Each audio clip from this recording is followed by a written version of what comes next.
Tutur Tinula. Kali ini mengetengahkan episode kedua dengan judul Kisah dari Seberang Lautan. Dalam seri yang ke-54 ini didukung oleh para pemain Edi Dosa sebagai Lo Sisan, Eli Ermawati sebagai Mesin, Ivona Rose sebagai Sakawuni, Iwan Dalan sebagai Rake Dukut, Dibyo sebagai Tambir, Edi Juni sebagai Puye, Ape Burhan sebagai pelayan, dan Nusri pembawa cerita. Selamat menikmati.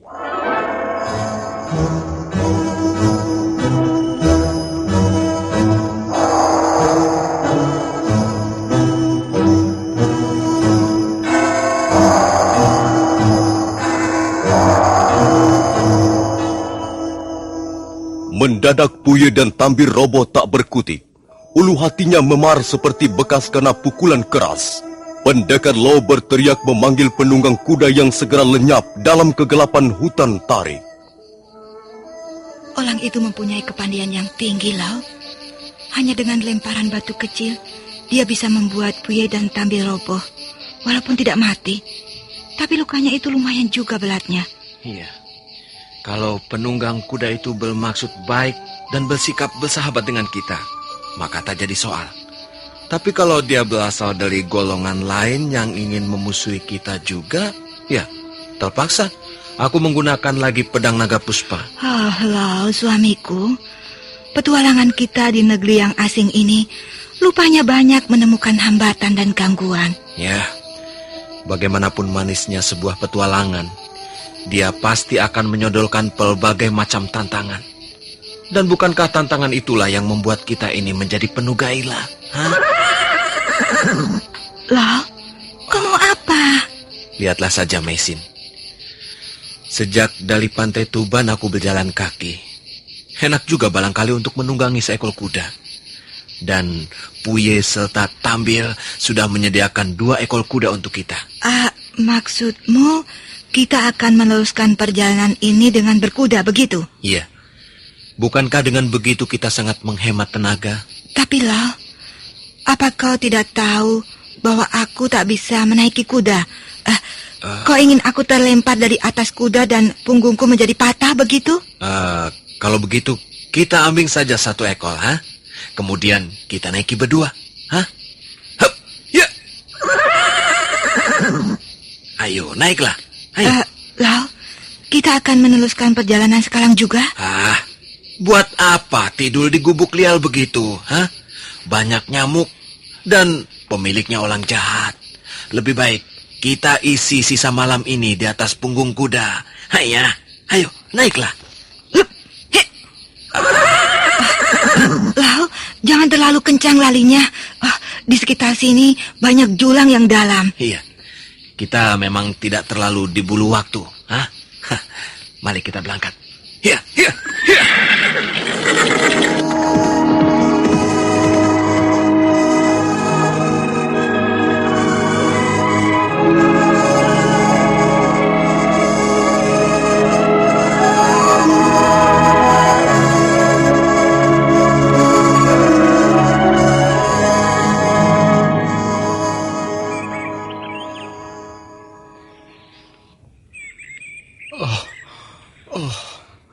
Apa yang terjadi?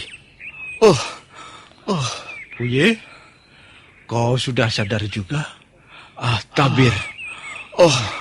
Ulu hatiku. Rasanya dadaku menjadi sesak. Ada orang yang membokong kita semalam, Puye. Iya. Setan belang orang itu. Dia melemparkan benda keras ke ulu hatiku. Aku juga merasakannya dan langsung tak ingat apa-apa lagi sampai pagi ini tadi. Kalau begitu, kita berdua telah pingsan sejak semalam. Ya, kita telah pingsan. Apakah kau bisa berjalan dengan baik, Tabir? Rasanya aku bisa, Puye. Tadi aku sudah melihat-lihat sekeliling tempat ini. Kuda kita tinggal seekor. Pasti dibawa orang asing itu. Sial. Iya, memang kita benar-benar sial. Kita harus segera melaporkan peristiwa ini pada Rake Dungkut. Ayo, tolong papa aku tabir. Nampaknya lukamu lebih parah, Puye. Nampaknya begitu. Aku sama sekali belum bisa bernapas dengan lega dan nyaman. Ada sesuatu yang mengganjal di dadaku. Sudahlah, sudah. Nanti juga hilang sendiri. Aku tadi juga begitu. Setelah latihan nafas sebentar, rasa sesak itu sedikit demi sedikit hilang. Ayo, kupapah kau. Kita memang harus segera melaporkannya pada Rake Dukut. Ayo, pelan-pelan tabir.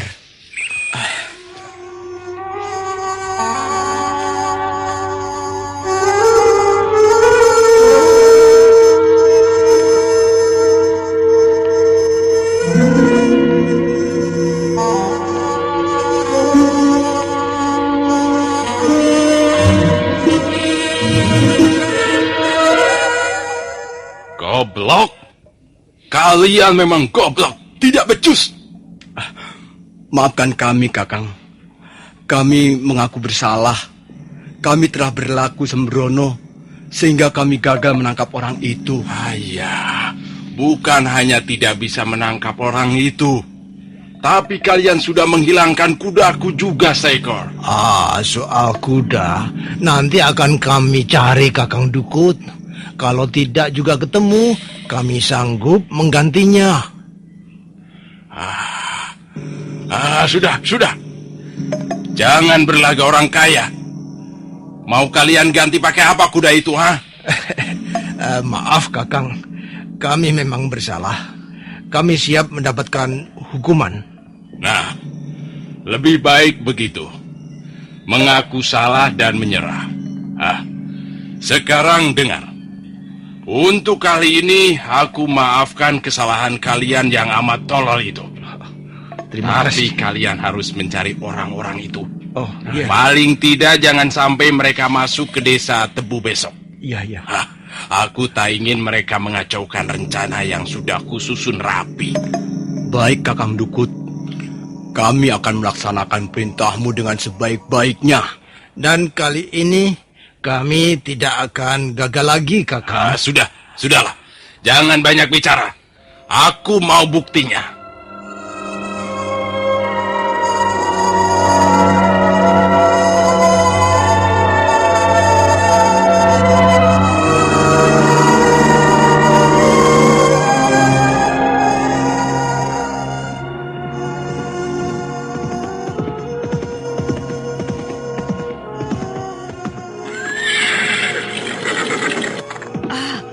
Lihatlah, alangkah indahnya pemandangan dari atas bukit inilah. Iya. Negeri ini sebenarnya negeri yang cantik dan indah. Tanah di sini subur, segala macam tanaman bisa tumbuh dengan baik.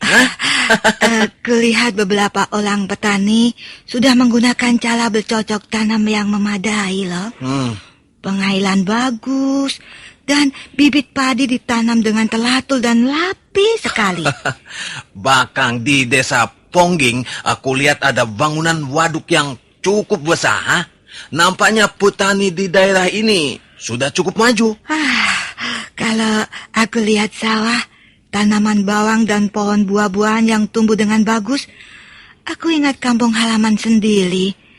Di sepanjang lereng bukit Homosan, ayahku juga menanam sayur mayur dan buah-buahan. Setiap musim panen tiba, banyak gerobak tengkulak datang, dan hasil panen pun segera diangkut ke kota. Suasana seperti itu sungguh menyenangkan. Iya. Mei, ada asap di sebelah sana, Mei. Iya. Mungkin ada orang loh. Sudah sejak pagi tadi, tak kulihat manusia di sekitar tempat ini. Dan lupanya kita tersesat jalan loh. Iya. Apakah kita ini tersesat? Sejak tadi kita belum juga menemukan jalan menuju perkampungan penduduk, Mei. Kalau begitu, kita pergi ke tempat asap itu loh. Kalau memang ada orang, kita bisa menanyakan jalan menuju ke desa Tebu. Ayolah. Perutku juga lapar. Siapa tahu di sana ada makanan. Hah? Hiya, hiya.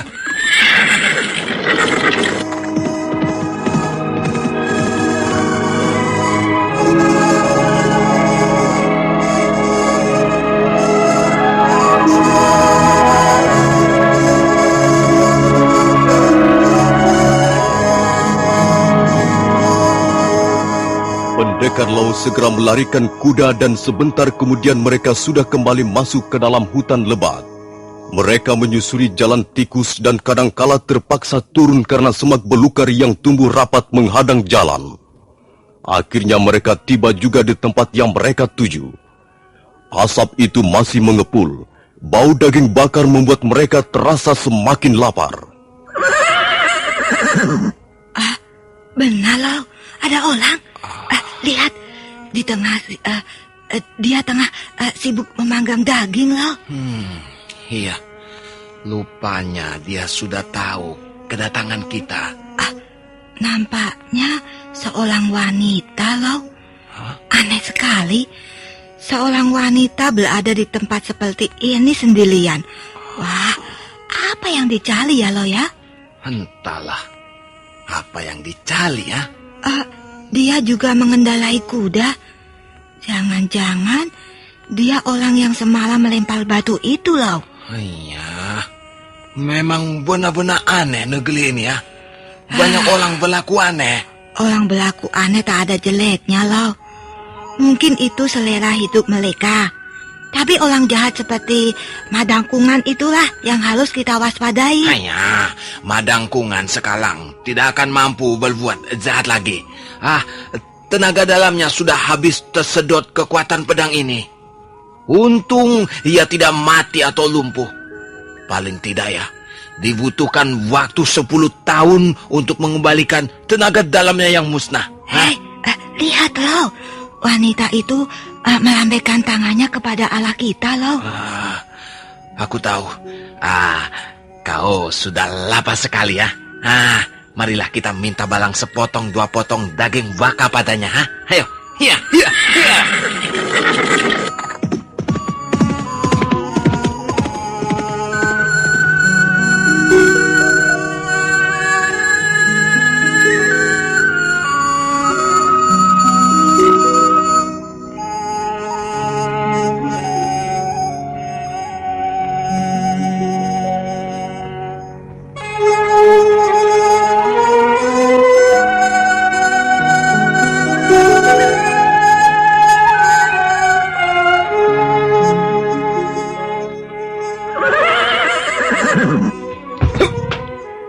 Mengapa kalian berhenti di sana? Kalau kalian lapar, mengapa tidak langsung kemari dan makan daging burung bakar ini? Ayolah, pilih saja sendiri, paha, dada, atau sayap. Maaf kalau kami mengganggumu. Sama sekali tidak. Lagi pula aku pun tidak senang diganggu. Ayo, makanlah.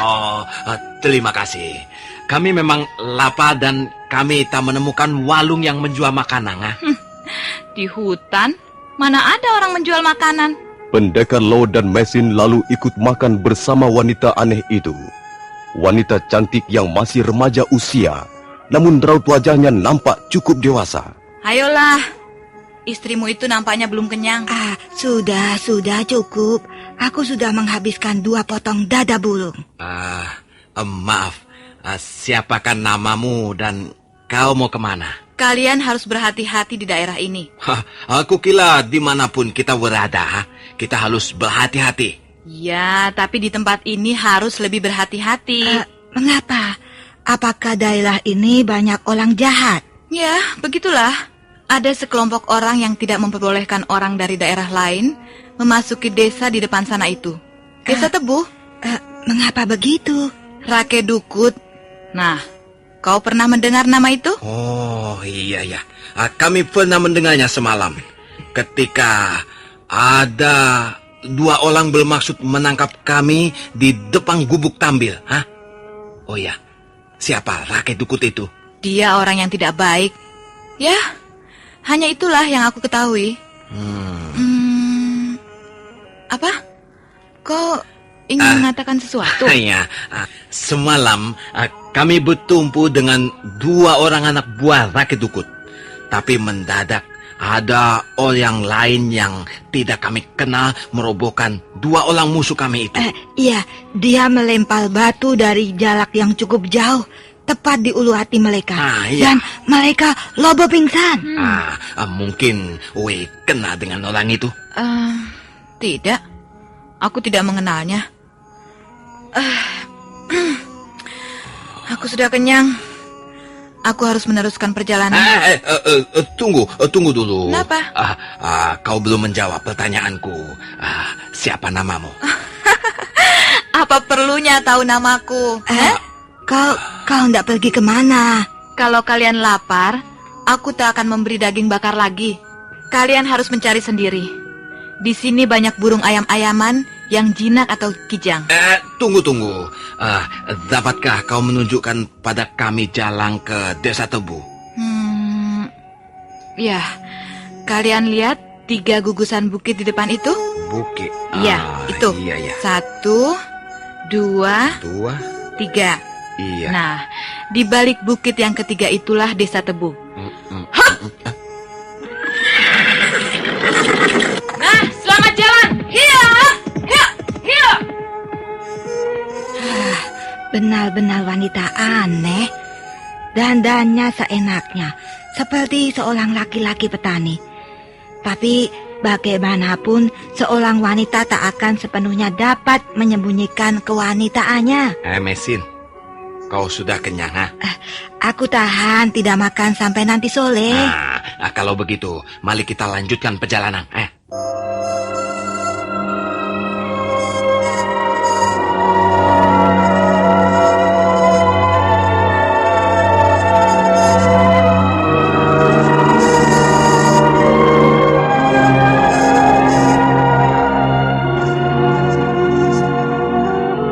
Pendekar Lo dan istrinya lalu kembali mengendarai kuda ke arah 3 gugusan bukit yang ditunjukkan wanita remaja yang aneh.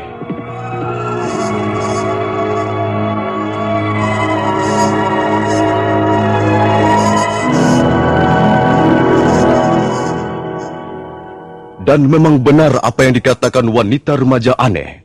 Di balik bukit yang ketiga terdapat sebuah desa yang cukup ramai dan padat penduduknya. Pendekar Lo dengan mudah memperoleh tempat penginapan yang cukup nyaman. Setelah membersihkan badan, makan malam dan menikmati secangkir wedang jahe, Pendekar Lo dan Mesin segera tidur dengan nyenyak sekali.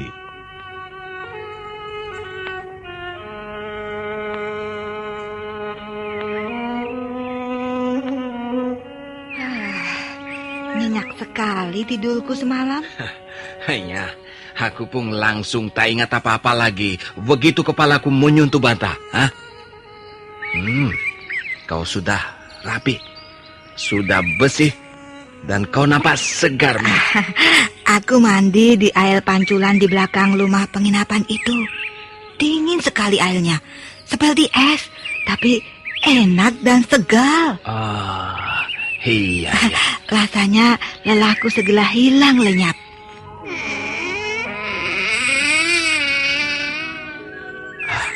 Maaf Tuan, ada 2 orang mencari Tuan dan istri Tuan. Siapa? Kami belum mempunyai kenalan siapa-siapa di desa ini. Mereka adalah Tambir dan Puya.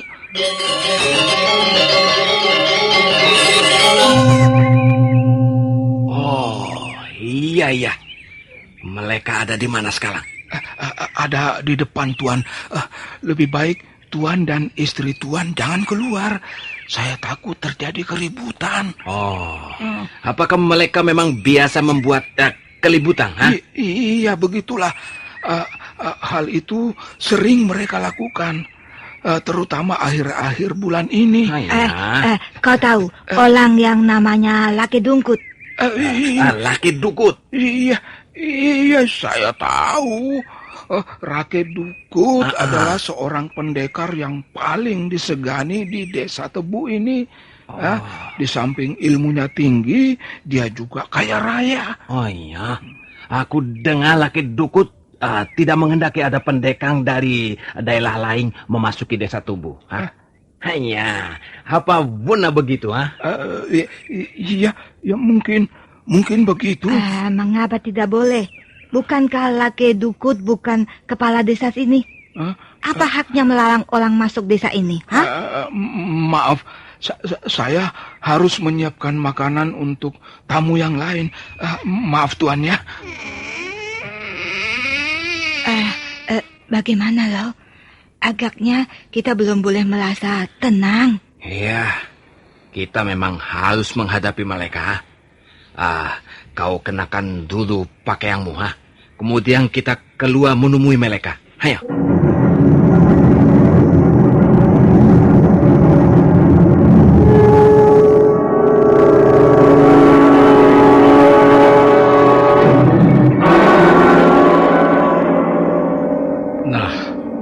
Kita bertemu lagi orang asing. Sekarang kalian tak mungkin lolos dari tangan kami. Hanya, benar kata pula yang rumah penginapan ini ya. Kalian adalah orang-orang yang suka membuat keributan. Kurang ajar. Pelayan itu berkata begitu. Hanya, kalian tidak usah malah padanya. Kalau memang dia berkata yang sesungguhnya. Kalau kalian mau malahlah pada kami. Hai orang asing. Kau sudah berani berlagak jago di desa kami. Kau tahu apa kesalahan kalian? Pertama, kalian telah mengadakan perlawanan ketika kami akan membawamu ke rumah pimpinan kami. Dan kedua, kalian telah mencuri kuda kami. Hanya, kuda itu tergolong kuda yang bagus. Aku merasa beruntung karena dapat menikmatinya bersama istriku memutari hutang talik. Dan akhirnya sampai ke desa ini. Kuda itu bukan milikmu. Milik siapa? Kuda itu milik pimpinan kami, Rakyat Dukut. Kalau begitu, kalau Rakyat Dukut mau mengambilnya kembali, ya biar dia datang sendiri kembali. Bicaramu semakin kurang ajar. Jangan besar kepala kau orang asing. Ayo, sikat mereka. Sikat! Iya!